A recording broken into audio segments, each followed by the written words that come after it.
What's up, Home Slice? Yo, what's poppin', Jimbo? Did you hear about the humans on the news? How they speak with air and all? Yeah, they're mad weird. I could hardly even imagine how that works. I mean, how exactly does it work? Telepathy is so straightforward, but using air? I think they flap their face holes together or something, like this. Wait, how are you even making that sound? Don't worry about it, okay? Whatever. I also read that they identify each other without unique telepathic frequencies. Isn't that crazy? It's insane. They use names, right? How does that work? What if another human has the same name? I really don't know. Maybe they also use how they look. I guess that works outwardly. Most perplexing thing I've heard about them is that they have personality.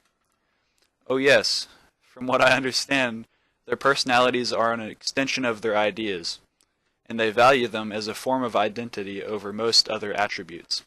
How could that possibly work if ideas are constantly shifting?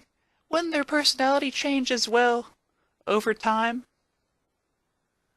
That's a logical assumption, yes. I don't really understand how it's an effective form of identification, but it seems to work for them. Do you think there comes a point when a human becomes confused with their own identity in the middle of a shift in their ideas?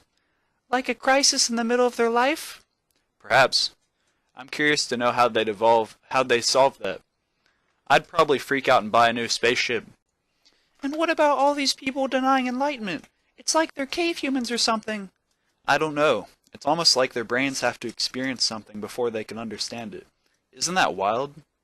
Maybe the reason why there's so much conflict, or violence and conflict on Earth is because in the human core they don't even understand their own experience and purpose.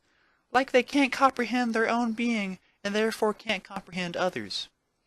So what you're saying is that humans don't know anything? Don't they have a purpose on their planet? I think their entire existence is trying to figure out a purpose that's not there, and they have no clue it's not existent. So truly the only thing that they know is that nothing exists, and there is no knowledge to obtain. What about us? I mean, surely we must have some inherent purpose that differentiates us from humans, right? Obviously. It says in the Book of Yarp that the purpose of our kind is to worship Yarp and become stripper firefighters. And you better not question if Yarp is real or not. It says he is right in the book, so he must be real. But wasn't the Book of Yarp written by people transcribing Yarp's words into his son, Yarperino? So, why would a bunch of dudes from millenniums ago be wrong? You're totally right, dude. And their words totally didn't get misconstrued by other transcribers who had to write out the book copies before we made the printing press. Now back to these stupid humans trying to find purpose in this silly book called the Bible. It's so stupid, right? How could they believe something just because it's written on paper? It's even crazier that they think their God created the universe just for them. So egotistical. I overheard one of the humans trying to justify their belief, saying that Earth is perfectly fine-tuned for human life, and that it couldn't possibly be a coincidence. That's like a puddle thinking the hole it sits in was perfectly made for it. Nice analogy, my guy.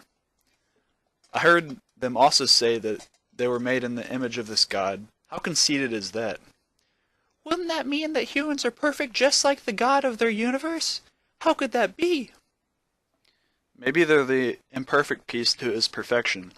The humans like to justify other such things with corresponding opposites.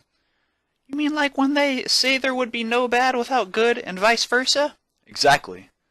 Maybe we should help the humans understand themselves, since we've figured it out already. Big facts, my guy. Now let's go to the intergalactic sheets so we can buy some jewel pods.